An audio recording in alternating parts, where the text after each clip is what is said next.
Buenos días, mis amados hermanos y aquellos que nos escuchan también. Es para mí un gozo tremendo estar esta mañana con ustedes. Quiero darle gracias al Señor por permitirme compartir junto a ustedes la palabra de Dios y quisiera que empecemos orando para poder entregarnos al estudio que tenemos en esta escuela bíblica. Oremos. Padre amado y buen Dios, te damos las gracias y te exaltamos en este día. Este es tu día, Señor, y queremos entregarnos a guardarlo para la gloria de tu nombre, como familias, como creyentes, como hermanos, Señor, darte la gloria solamente a ti.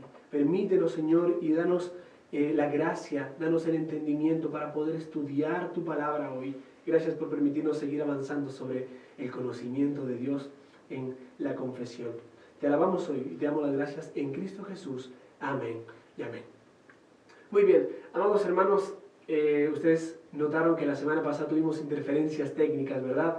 Pero bueno, espero que hoy podamos tener un fluido estudio de la palabra de Dios. Y mi intención es continuar lo que dejamos la semana pasada o lo que se cortó la semana pasada. Hasta aquí ya hemos observado, mejor dicho, hemos ya entrado al capítulo 2 de la Confesión Bautista de 1689.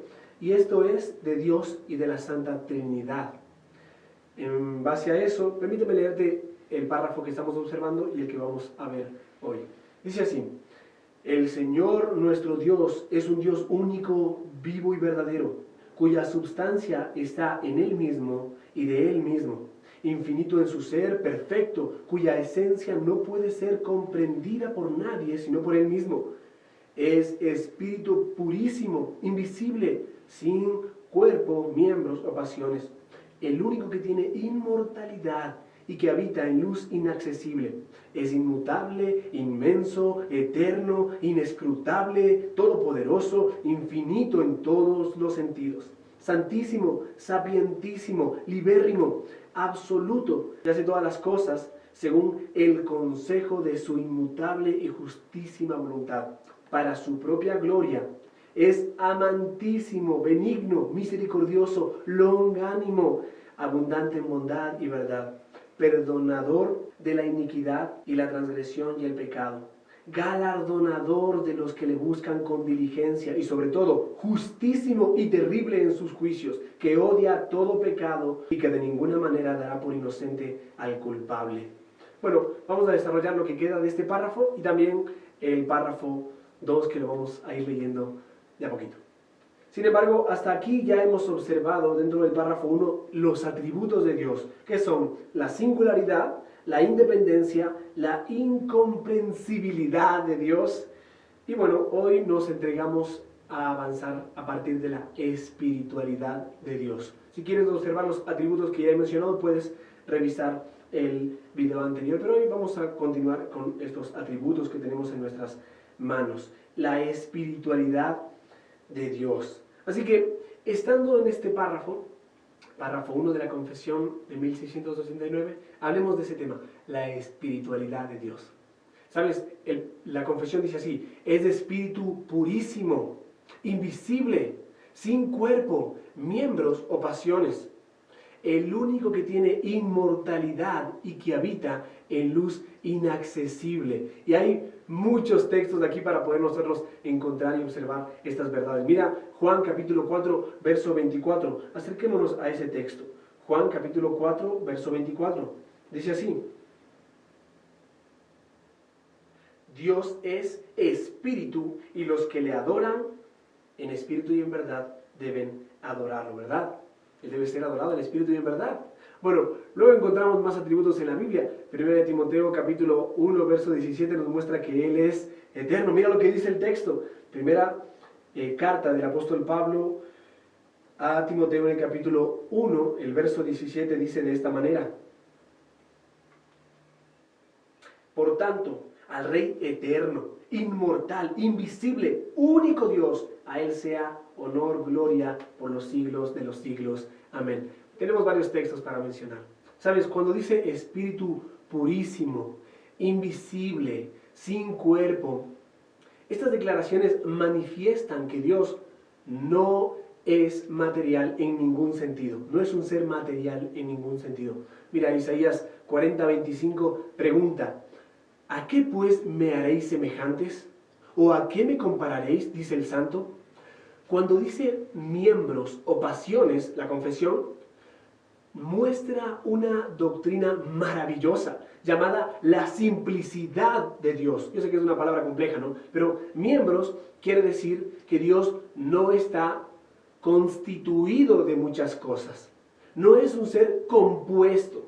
Significa que Dios no es amor, más espiritualidad, más soberanía, más justicia. No, Dios no es la combinación de sus atributos. Más bien, Él es la totalidad de sus atributos o cada atributo en plenitud. Por eso la Biblia dice, Dios es amor, Dios es luz, Dios es espíritu. Entonces Él no es una parte de, otra parte de, no, Él es completamente la totalidad de su ser. Luego dice la confesión, o pasiones, una palabra interesante. Aunque este tema es de gran debate en estos tiempos, solo diré que expresa la no humanidad de Dios. Si algo caracteriza a la raza humana, a ti y a mí, es que somos pasionales, llevados por nuestros impulsos, pero Dios no es pasional. Esto más bien nos dice que Dios no es amor, sino que Dios no es un amor pasional. Ojo, no estoy hablando de que Dios no sea amor, sino que su amor no es pasional. También lo mismo de su gozo, o su ira, o tristeza, o celo, no es pasional tampoco. Él es estas cosas. Él es un Dios de ira, pero su ira no está sujeta a las pasiones como nosotros. Su tristeza tampoco está sujeta a las pasiones como nosotros. Son continuas, estables, son permanentes, ¿sí? Y tienen obviamente su explicación de vida. Vamos a llegar a eso en algún momento. Por esto, cuando vemos en la Biblia todas las veces que se presentan las emociones de Dios, debemos tomarlo como obviamente como maneras humanas de expresar lo que Dios es eternamente. En otras palabras, Dios se está acomodando para que nosotros entendamos lo que Él es, cuando se le atribuye emociones o pasiones. Él simplemente está diciéndonos, realmente Él está dándonos a entender algo que sucede en su ser como creador en relación con sus criaturas. Yo sé que esto es un poco complejo, pero déjame darte un pequeño ejemplo. Es como un gran matemático físico que conoce bien toda la física cuántica, le explica a un niño de 3 años qué es o en qué se ha desarrollado todo su estudio. Es bastante complejo que lo entiendan, ¿no? Imagínate la mente de Dios, un Dios infinito. ¿Quién ha sido su consejero? Ninguno de nosotros. Él se está dando a conocer y busca formas en las que nosotros podamos conocerlo y entenderlo, ¿sí? Formas, en este caso, humanas. Él no es compuesto, no tiene pasiones, pero Él se ha dado a conocer en su revelación a través de estos medios para poder entenderlo de alguna manera. Recuerda la incomprensibilidad de Dios. No es que no pueda ser entendido absolutamente, sino que es un ser incomprensible que solo puede ser comprendido por Él mismo. Bueno, continuemos. En segundo lugar, infinitud. Infinitud. He cambiado un poco el formato del avance de este estudio. Posiblemente este sea el 5º, pero le puse estos números para poder tener un poco más si tú estás escribiendo, puedas seguirlo también. Infinitud. La confesión dice, es inmutable, inmenso, eterno, inescrutable, todopoderoso, infinito en todos los sentidos, santísimo, sapientísimo, libérrimo, absoluto. ¡Qué palabras!, ¿verdad? ¿Cuántas palabras? Y cada una de estas tiene un significado. Esto lo podemos encontrar en varios textos de las Escrituras. Malaquías 3:6, Santiago 1:17, ese es un texto que me gusta mucho. Dice, el Padre de las luces, en el cual no hay mudanza ni sombra de variación. Obviamente, toda buena dádiva, todo don perfecto desciende de lo alto, del Padre de las luces, en el cual no hay mudanza ni sombra de variación. Hay más textos, el Salmo 92, ya mencionamos primera de Timoteo 1:17, y voy a mencionar algunos dentro de poco. Sin embargo, considerando esto, si Dios es infinito, escucha bien, la relación de Dios con el espacio es omnipresente. Si Dios es omnipresente, como Él es infinito, Él es omnipresente. Esto significa que Dios está en todo lugar con la totalidad de su ser. Él es inmenso, La relación de Dios con el tiempo es eternidad. La relación de Dios con el tiempo es eternidad. Ahora, la relación de Dios con el conocimiento es, obviamente, incomprensible o inescrutable, ¿no es cierto? Él tiene todo el conocimiento que nosotros no podemos llegar por nuestra mente finita. La relación de Dios con el poder es omnipotencia. ¿Notas cómo se relaciona Dios con cada uno de estos aspectos y Él manifiesta la totalidad de su ser? Por eso, la confesión dice luego, Él es infinito en todos los sentidos. Mira esta afirmación. La totalidad de Dios está plenamente en todas partes y todo el tiempo. Esto es muy majestuoso. Te lo repito. La totalidad de Dios está plenamente en todas partes y en todo el tiempo, sea pasado, sea presente o sea futuro. ¿Sabes? Los teólogos llaman a esto la inmanencia. Sé que es una palabra extraña, pero la inmanencia significa que Dios está presente en todo lugar y en todo tiempo. En otras palabras, no hay lugar y tiempo donde Dios no se encuentre. En relación con la sabiduría, ahora, Él es omnisciente, o como dice la confesión, sapientísimo. Ahora, en relación con su naturaleza y acorde a esta, ¿sabes qué es Él? Déjame darte un ejemplo. Si nosotros por naturaleza somos esclavos del pecado, notarás eso, ¿no? No queremos hacer lo que Dios nos manda hacer, sino que hacemos lo que no deberíamos. Por naturaleza somos pecadores.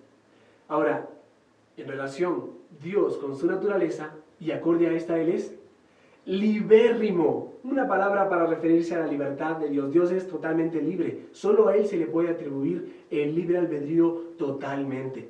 Esto es que Dios es libre de hacer lo que desee. Obviamente, en armonía con sus demás atributos. A diferencia del hombre que en cierto sentido es libre, pero que por naturaleza es completamente esclavo del pecado.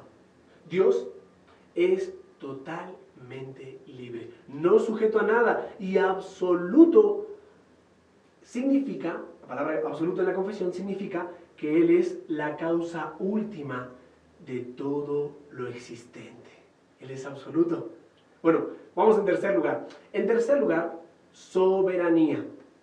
Dice la confesión, que hace todas las cosas según el consejo de su inmutable y justísima voluntad, para su propia gloria. Mira lo que dice Efesios capítulo 1, verso 11, para poder tener luz sobre aquello que nos referimos cuando decimos soberanía. Efesios 1:11 dice así: también en Él hemos obtenido herencia, habiendo sido predestinados según el propósito de aquel que obra todas las cosas conforme al consejo de su voluntad. Mira lo que dice, el que obra todas las cosas conforme al consejo de su voluntad. ¿Sabes? Es una forma hermosa de expresar esto. Dios hace lo que Él quiere. ¿Sí? Él hace lo que Él quiere. Él es soberano. Él gobierna sobre todas las cosas. Mira lo que dice Isaías 46:10. Vamos a leerlo. Isaías 46:10. Dice así: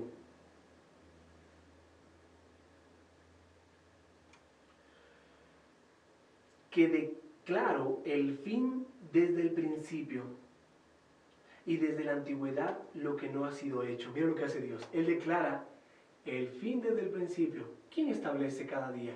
¿Quién ha establecido la historia completamente de principio a fin? Dios. Él es soberano. Él está al control de todo. Proverbios 16:4 es un texto un tanto más enclarecedor. Dice así: todas las cosas hechas por el Señor tienen su propio fin, hasta el envío para el día malo. Notas que a veces tenemos días malos como creyentes, ¿verdad? Y a veces vienen personas ahí en nuestro entorno y suceden cosas que no quisiéramos. Bueno, Dios lo ha preparado de esa manera a sus hijos para probarnos y llevarnos a la santidad, y a los demás para llevarlos, obviamente, a su fin y su propósito final. Bueno, aquí tenemos varias cosas que explicar. En la confesión, déjame recapitularlo un poco. En la confesión tenemos estas palabras: que hace todas las cosas según el consejo de su inmutable justísima voluntad para su propia gloria. Aquí tenemos tres cosas: Su extensión, Él hace todas las cosas, ¿no es cierto?, según su voluntad. Ahora, su gobierno, esto se encuentra en el consejo de su inmutable y justísima voluntad. Él gobierna, con su voluntad gobierna todo. Y en tercer lugar, tenemos su meta, su propia gloria. Dios lo ha hecho todo para su gloria. Recuerda eso, no hay otro ser en el universo, no existe otro ser en el universo digno de gloria, sino solamente Dios. No nosotros, Señor, no nosotros, sino tu nombre da gloria, dice el salmista. Dios hace todas las cosas, Dios hace todo lo que desea. Nada, y piensa bien en esto, nada hay en el mundo que suceda fuera de la voluntad de Dios. La soberanía de Dios sobre todas las cosas. ¡Wow! Bueno, en cuarto lugar, avanzando sobre los atributos, tenemos amor. Y este es uno de los que más nos gusta, ¿verdad? Bueno, déjame leerte la confesión en ese aspecto. Es amantísimo, benigno, misericordioso, longánimo, abundante en bondad y verdad, perdonando la iniquidad, te lo repito, perdonando la iniquidad, la transgresión y el pecado. Mira, ¿cómo se refiere este atributo al amor de Dios? Y aquí tenemos igualmente, la confesión nos muestra varios textos para leer, pero déjame mencionarte uno que es muy conocido. Primera de Juan, capítulo 4, verso 8.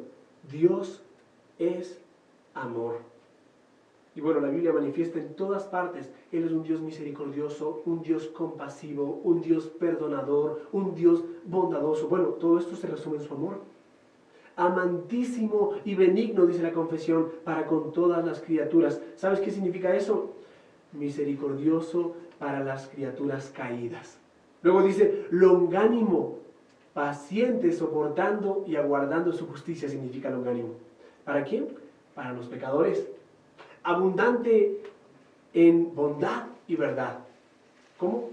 Perdonando la iniquidad, la transgresión y el pecado. Esa es la abundancia de su bondad y verdad. Perdonando. Ese es su amor. Hay mucho que decir de esto, pero continuemos con estos atributos. Recuerda que esta es una exposición breve a la confesión de 1689. Justicia en quinto lugar. Justicia, este es un atributo de Dios. Dice la confesión, galardonador de los que le buscan con diligencia y sobre todo justísimo y terrible en sus juicios, que odia todo pecado y que de ninguna manera dará por inocente al culpable. ¡Wow! ¡Qué tremendo!, ¿verdad? Vamos a ver Hebreos capítulo 11, verso 6. Mira lo que dice Hebreos capítulo 11, verso 6, que dice de esta manera. Y sin fe es imposible agradar a Dios, porque es necesario que el que se acerca a Dios crea que Él existe y que recompensa a los que le buscan. Este es uno de los textos que nosotros debemos considerar acerca de, obviamente, no es una defensa acerca de la existencia de Dios. Dios existe y la creación manifiesta su existencia. El asunto es que necesitamos fe para saber que Él está presente, que Él se encuentra allí. Luego, bueno, tenemos más textos para mencionar. Permíteme mencionarte otro también. Salmos 5:5. Mira lo que dice. Salmos 5:5. Me acerco al Salmo que dice así. Salmos 5:5. Los que se ensalzan no estarán delante de tus ojos. Aborreces a todos los que hacen iniquidad. ¡Wow! Mira el 6. Destruyes a los que hablan falsedad. El Señor aborrece al hombre sanguinario y engañador. ¿Notas su justicia? Bueno, la justicia en este párrafo acerca del atributo de Dios está descrita positivamente. ¿Cómo? Recompensa a los que le buscan. ¿Notas eso, no? Galardonador de los que le buscan. Pero también está descrita de manera negativa. Castiga al culpable. Es justo porque Él recompensa las obras, aquellas obras que Él preparó de antemano para que andemos en ellas. Es terrible en sus juicios. Realmente esta es una doctrina muy olvidada dentro de la iglesia. Muchos erran al tratar de explicar de una forma muy diluida la pregunta, ¿por qué Dios juzgará a toda la humanidad? ¿Qué es la ira de Dios? ¿Qué son sus juicios? Y es por eso que los pecadores de ahora tienen conversiones tan superficiales, por una falta de entendimiento de la ira, la santidad y la justicia de Dios. Amados hermanos, amados oyentes, Dios es uno, es espíritu, es grande, Él es perfecto, es eterno, autoexistente e inmutable, es omnipotente, Dios es santo, es juez, es verdadero y veraz, es fiel, es amor, es creador, Él es sustentador, es Señor sobre todo, es legislador y juez. Y bueno, los nombres de Dios manifiestan y evidencian las perfecciones eternas de Dios. Ese es mi Dios. ¿Lo conoces? Ese es el Dios que estamos observando aquí en las Escrituras. Pero bueno, ahora me acerco al párrafo 2 para avanzar e ir concluyendo ya sobre este tema. En el párrafo 2 encontramos las relaciones o distinciones entre Dios y sus criaturas. ¿Somos diferentes? ¿Somos diferentes? Hay un libro que está leyendo mi esposa que se llama Nadie como Él y hace referencia a esas cosas en las que somos diferentes con Dios. Bueno, en primer lugar, independencia. Dice la confesión en el párrafo 2, teniendo Dios en sí mismo y por sí mismo toda vida, gloria, bondad y bienaventuranza, es todo suficiente en sí mismo y respecto a sí mismo, no teniendo necesidad de ninguna de las criaturas que ha hecho, ni derivando ninguna gloria de ellas, sino que solamente manifiesta su propia gloria en ellas, por ellas, hacia ellas y sobre ellas. Bueno, aquí tenemos varias cosas para mencionar, ¿verdad? Permíteme leerte algunos textos. Estamos hablando de su independencia. Mira lo que dice Juan 5:26. Vamos a leerlo. En el Evangelio de Juan, en el capítulo 5, en el verso 26, dice de esta manera.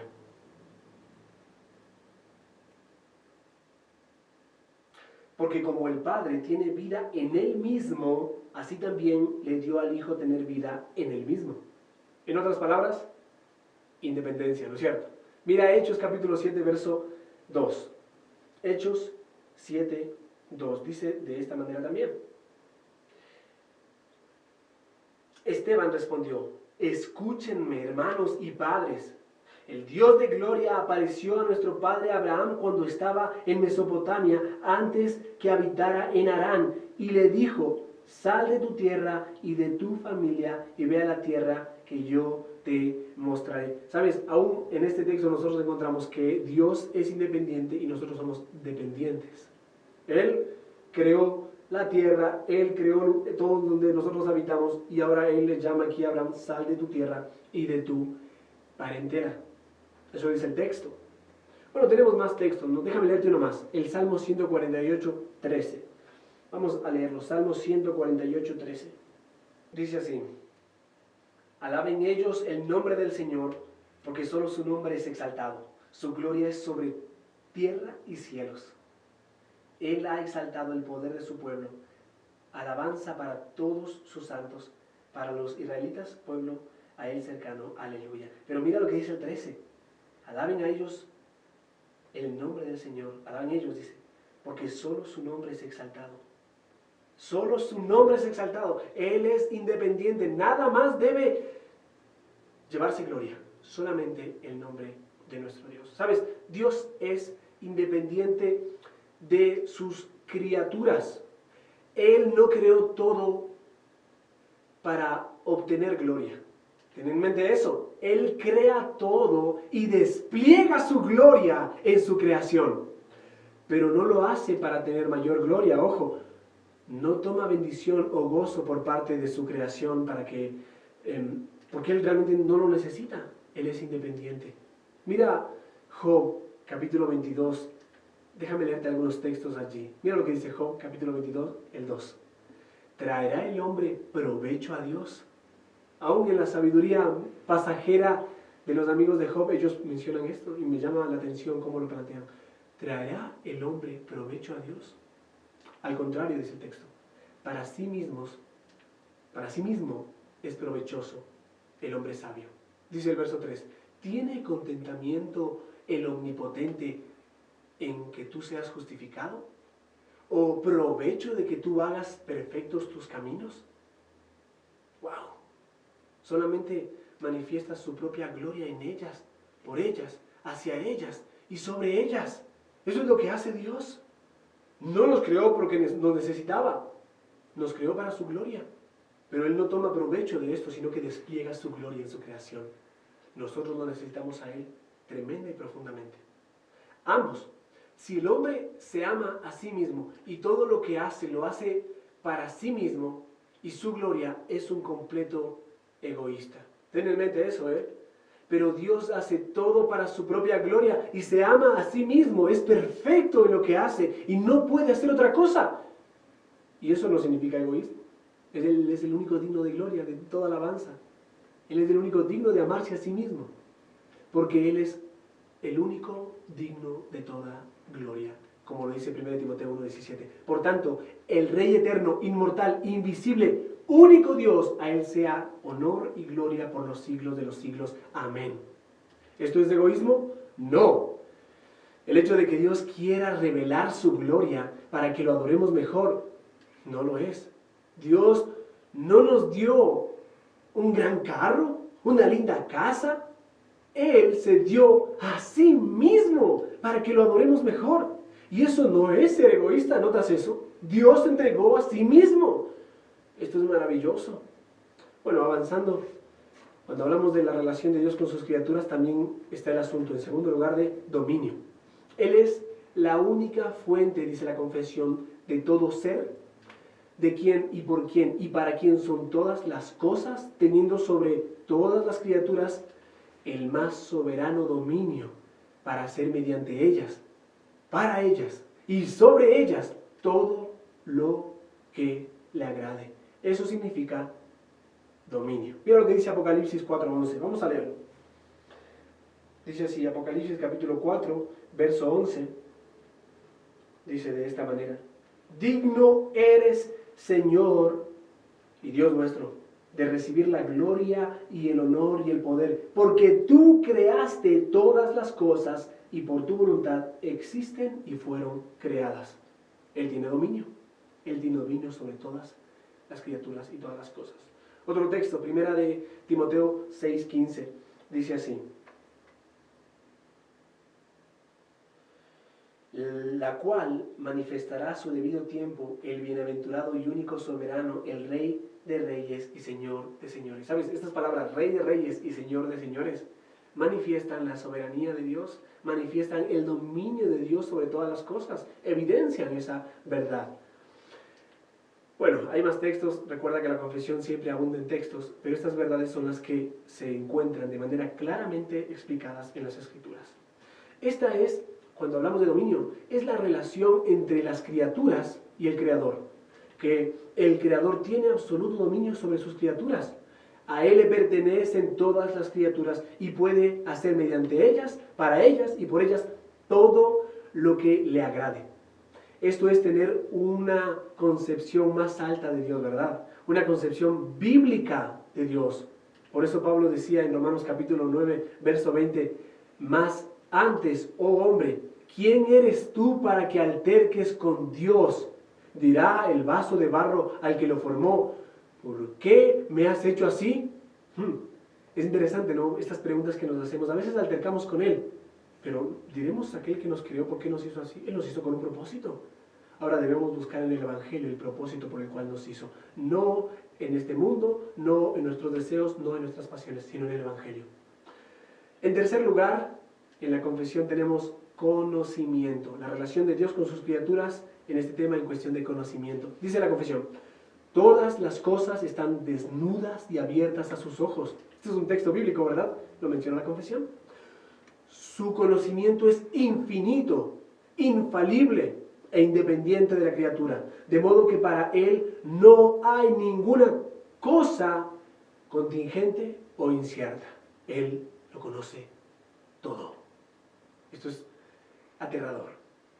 Hebreos capítulo 4, verso 13, dicen: porque todas las cosas están desnudas y abiertas ante los ojos de aquel a quien tenemos que ver, que dar cuentas. ¿Notas eso? No hay nada oculto ante sus ojos. Proverbios también lo menciona. Los ojos de Jehová están en todo lugar, mirando a los buenos y a los malos. Romanos 11:33 lo dice también. Mira lo que menciona Romanos capítulo 11, verso 33. Oh profundidades de la riqueza y de la sabiduría y del conocimiento de Dios. Cuán insondables son sus juicios e inescrutables sus caminos. Pues ¿quién ha conocido la mente del Señor o quién llegó a ser su consejero? Sorprendente, ¿verdad? Ninguno de nosotros, sus criaturas, hemos conocido la mente de Dios, pero en relación con Él, nosotros no lo conocemos completamente, pero Él en relación con nosotros nos conoce totalmente, totalmente.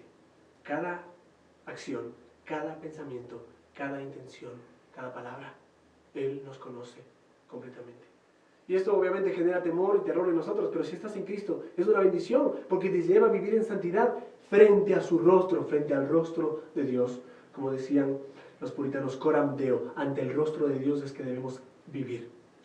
Cuando hablamos de conocimiento, Dios tiene absoluto, penetrante y al descubierto conocimiento del hombre. Dios conoce desde tu levantarte hasta tu acostarte, dice el Salmo 139. Aún cuando tú estás durmiendo, Dios sigue consciente de ti. Sigue consciente de nosotros. Eso suena incómodo y lo es, pero está bien, porque Él es el Dios que escudriña la mente y el corazón. Aunque para nosotros el futuro es incierto, para Dios no lo es. Por eso Santiago nos recuerda que debemos decir sobre los planes que lleguemos a hacer. Si el Señor quiere, haremos esto o aquello. No depende de nosotros, depende del Señor. Porque Él lo sabe y nosotros no lo sabemos. Para Dios no hay nada que lo pueda sorprender, ni la muerte, ni el pecado. ¿Cómo debemos responder sus criaturas? Bueno, la confesión nos menciona cómo deberíamos nosotros responder. En cuarto lugar, santidad total. Es santísimo, dice la confesión, en todos sus consejos, en todas sus obras y en todos sus mandatos. Esto lo encontramos en las Escrituras, como Él presenta cada una de estas cosas de una manera clara, santa. Mira lo que dice el Salmo 145, 17. Salmo 145, 17. Dice de esta manera.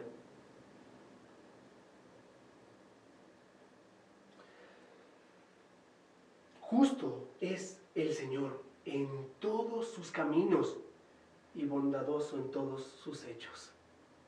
Ese es nuestro Dios, justo en todos sus caminos. Romanos 7, 12 también lo menciona. Mira lo que dice. Romanos capítulo 7, verso 12. Así que la ley es santa y el mandamiento es santo, justo y bueno. Todo lo que el Señor nos ha entregado en su palabra, revelándose a sí mismo, es santo, justo y bueno. Bueno, cuando consideramos este asunto, reconocimiento de su soberanía es lo que debe producir en nosotros. Reconocimiento de su soberanía, contemplamiento absoluto, una observación de Dios en todo. Plena confianza también debe producir en nosotros para obedecer los mandamientos de Dios. Y también debe producir en nosotros entrega absoluta a nuestro Rey. Como lo menciona Romanos capítulo 12, verso 1 y 2. Así que, hermanos, os ruego por las misericordias de Dios que presentéis vuestros cuerpos en sacrificio santo, vivo, agradable a Dios, que es vuestro culto racional. No os conforméis a este siglo, sino transformaos por medio de la renovación de vuestro entendimiento, para que comprobéis cuál sea la buena voluntad de Dios, agradable y perfecta. Su santidad, consejo, sus obras y mandatos deben llevarnos a reverenciarlo con la totalidad de nuestro ser.